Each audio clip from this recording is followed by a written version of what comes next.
Hello viewers, welcome to tech Arif YouTube channel. আমরা এই take Arif YouTube চ্যানেলে আরেকটা ভিডিও দিয়েছিলাম, বলেছিলাম যে ইমো হচ্ছে সবচাইতে কম সিকিউরিটির একটা অ্যাপস, কিন্তু ইমোর নতুন যে আপডেটগুলো আসছে সেই আপডেটগুলো আসার কারণে এখন ইমোই হলো সবচাইতে বেশি সিকিউর অ্যাপ। তো আমরা নতুন কি আপডেট আসলো সেই আপডেট নিয়ে অবশ্যই কিছুদিন পরে একটা ভিডিও দিব, সেটা পাওয়ার জন্য অবশ্যই আমার চ্যানেলটা সাবস্ক্রাইব করে রাখবেন। কিন্তু আমরা আজকে কথা বলবো আপনি কিভাবে চেক করবেন যে আপনার ইমোটা হ্যাক হয়েছে কিনা, তার মানে আপনার ইমোটা অন্য কেউ ব্যবহার করতেছে কিনা আপনার অগোচরে আপনি জানেন না। তো সেটা দেখার জন্য আমরা ইমোতে চলে যাব। ইমোতে চলে যাওয়ার পর আমরা ইমোর সেটিং খুঁজে বের করব, সেটিংটা কোথায় আছে। তো ওইখানে নিচে যে প্লাস চিহ্নটা আছে, আমরা এই প্লাস চিহ্নটাতে ক্লিক করলে এখানে মোর অপশন আসবে।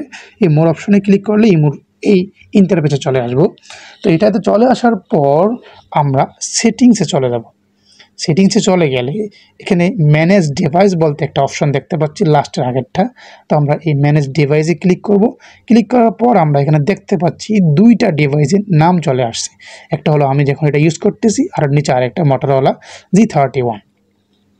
তো এই নতুন একটা যে ডিভাইস, এই ডিভাইসটা যদি আমারই হয় তাহলে তো এটার হ্যাক হয় না, কিন্তু যদি এই ডিভাইসটা আমার না হয়ে অন্য কারো হয়ে থাকে তার মানে বোঝা গেল এই ডিভাইস আমার ইমোটা হ্যাক হয়ে গেছে। তো আপনারা যদি দেখেন যে আপনার ইমোতে অন্য কারো ডিভাইস, অন্য কোনো ডিভাইস যেটা আপনি জানেন না এখানে লিস্টে আসে, তার মানে বোঝা গেল আপনার ইমোটা অন্যকে ইউজ করতেছে, আপনার ইমোটা অলরেডি হ্যাক।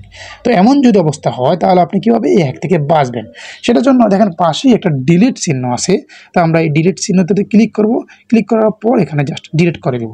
ডিলিট করে দিলেই এই মুহূর্তে আমার এই ইমোটা এই ফোন ছাড়া আর কোনো ফোনেই লগ ইন করা নাই। কেউ যদি লগ ইন করেও থাকে এখন থেকে আসে আমার ইমোর কোনো অ্যাক্সেস পাবে না। অ্যান্ড ফিউচারে ভবিষ্যতে যাতে আপনার এই ইমোটা কেউ লগ ইন না করে সেটার জন্য আপনাকে এই যে মাল্টি ডিভাইস অপশনটা আছে, জাস্ট এই অপশনটা আপনি ডিসেবল করে দেবেন। ডিসেবল করে দিলেই আপনার ইমোটা অন্য কেউ আর ইউজ করতে পারবে না। ইউজ করতে হলে এটাকে ইনেবল করতে হবে। তো এটা ইনেবল করাটা খুবই ইজি, খুবই সহজ, আবার ক্লিক করলে ইনেবল হয়ে যাবে। এজন্য এটা আসলে যে কেউ ইনেবল করতে পারবে, যারা আপনার কাছাকাছি যারা আপনার ইমোটা হ্যাক করতে যায় তারা এটা ইনেবল করে আবার তাদের নতুন ডিভাইসে লগ ইন করে দিতে পারে। তো সেজন্য আপনি মাঝে মধ্যেই একটু দেখে নেবেন যে আপনার ইমোটা অন্য কোনো ডিভাইসে লগ ইন করা আছে কিনা। যদি লগ ইন করা থাকে এখানে লিস্টটা চলে আসবে, আর এখানে যদি অন্য কোনো ডিভাইসের লিস্ট থাকে তার মানে আপনার ইমোটা সেও দেখতে পারতেছে আপনি ইমোতে কী করতেছে।